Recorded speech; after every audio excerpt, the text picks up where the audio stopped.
গতকাল ছিল অস্থিরতার রাত। রাতকে উপভোগ করি ভয়ে, আনন্দে, কারণ সে কেবলই কেড়ে নেওয়ার চেষ্টায় থাকে, আর এদিকে লড়াই করতে থাকি একা, টিকে থাকার, টিকিয়ে রাখার।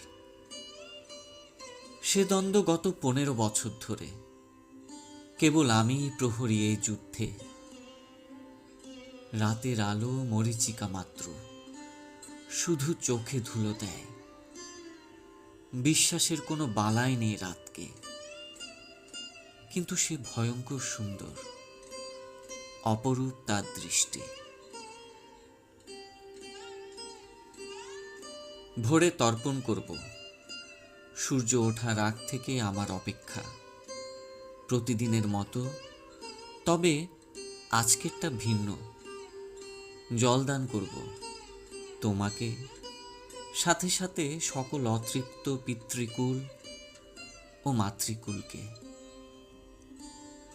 শুরু হলো মন্ত্র উচ্চারণ, হাতে কোষায় করে জল।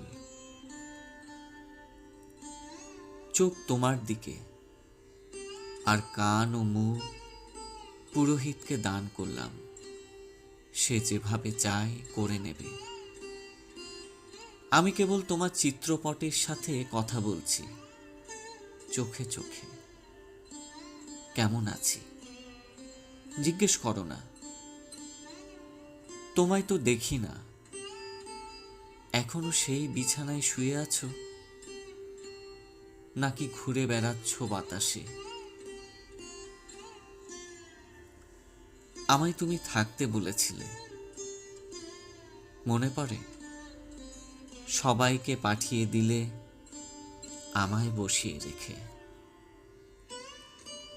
জল খেতে চেয়েছিলে, হরলিক্স ছিল তাই দিলাম। এরপর আর কথা বলার সুযোগ দিলে না। খুব তাড়াহুড়ো করেছিলে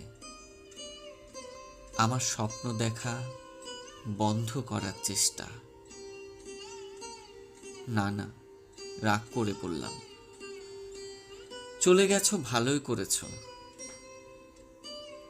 আমার স্বপ্ন কেনার আমির ছিলে তুমি,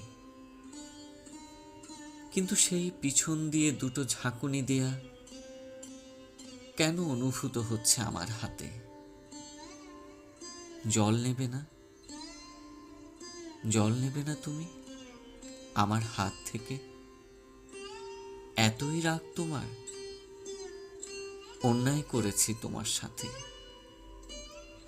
সেই অন্যায় শাস্তি বহন করে চলেছি অনন্তের পথ ধরে। তবু হাতটা ধরে রেখো, হোক না তা বাতাসে।